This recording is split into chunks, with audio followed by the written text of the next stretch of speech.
Avoidant discards are not normal breakups. They are not normal breakups whatsoever, and there are reasons why they are more painful to get over than an average breakup. There are really two main types of avoidant discards, and let's get into them and why they're so painful. So let's start with number one, which is the abrupt discard.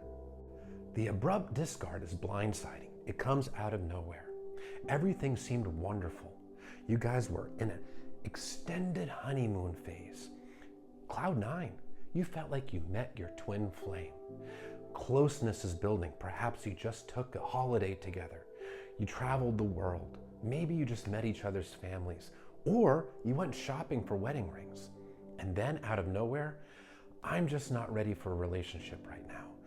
I just need time and space to heal myself.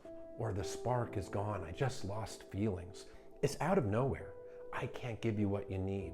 You're shattered because you didn't see it coming. There was no communication about it, and the rug was pulled from under your feet.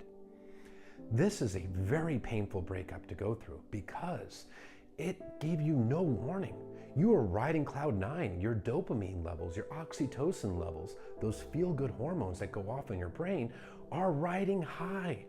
It is not common to break up in a honeymoon phase. And then out of nowhere, with little to no explanation, no empathy, and nothing but vague excuses and perhaps even ghosting. You feel like you did something wrong. You're looking within to see what you could have done differently, probably blaming yourself. It is abrupt, it is traumatic, and your brain goes through withdrawal of the dopamine and oxytocin. And your subconscious mind is looking at the avoidant as the only place to get back to that feel-good, happy place. You were not given any communication, no advanced warning. In a normal breakup, there's communication. It's not blindsiding. In this case, it's traumatic. The rug is ripped from under your feet. Now, this means that something triggered the avoidant's fears, likely growing emotional intimacy, perhaps some sort of small disagreement, or just the general feeling like they weren't good enough for you and it was inevitable that you were going to figure that out. Either way, it's a reflection of the avoidant and their insecurities, but the end result is traumatic because when they drop you like this, they're not thinking of you. They're thinking of themselves and what makes them feel good or safe in the moment. It is completely selfish and self-absorbed. Okay, let's get into number two, which is the slow fade discard. The avoidant slow fade discard is very painful as well because suddenly there's a shift in this person.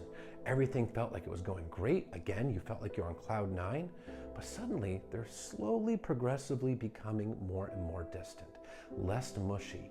They're not sending the kissy face emojis anymore. They're taking longer to reply to your texts. And when you're in front of them, they seem like they're just off. And when you ask them if everything's okay, they'll tell you, oh, everything's just fine. Or maybe some vague excuse like, I've just been busy at work. There's work stress. My mom is stressing me out, things like that.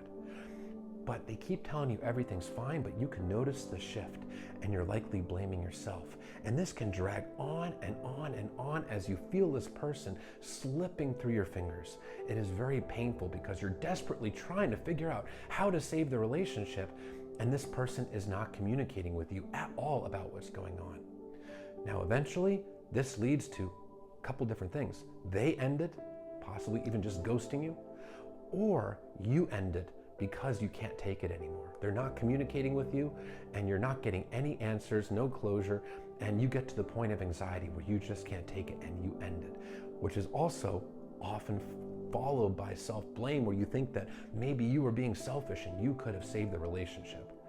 That's not true. This unhealthy behavior is a reflection of them, not of you, and you ending it is actually holding boundaries, which, as painful as it is a very healthy thing to do because you recognize you need to take care of yourself, which is true. When the avoidant does a slow fade discard, again, something triggered their fears. There's something going on that they don't like, but they're not communicating with you. Back in childhood, they learned to associate communication with rejection and abandonment. Their feelings were routinely dismissed, if not rejected and reprimanded. They weren't able to express themselves. So they learn to associate communication with all those negative things. So they don't communicate with you. They're not telling you what's going on. They're too paralyzingly afraid to tell you what's happening. So they slow fade out. Sometimes They do so hoping that you pull the trigger and end the relationship. That way they're not the bad guy. At the end of the day, they're not thinking of you and the pain that this causes you. They're thinking of themselves and what makes them feel okay and safe in the moment. Again, selfish and self-absorbed. A healthy relationship has communication. It's not blindsiding. It's not a breakup where you just have no answers and no empathy. Sometimes breakups do need to happen, but they don't happen like this. Not healthy people. Healthy people do not break up with people like this. They don't discard, they don't slow fade out.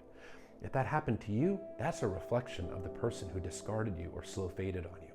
It's not a reflection of you. So stop blaming yourself this moment. Stop blaming yourself, because blaming yourself is only pushing yourself into insecurity, anxiety, and you deserve better.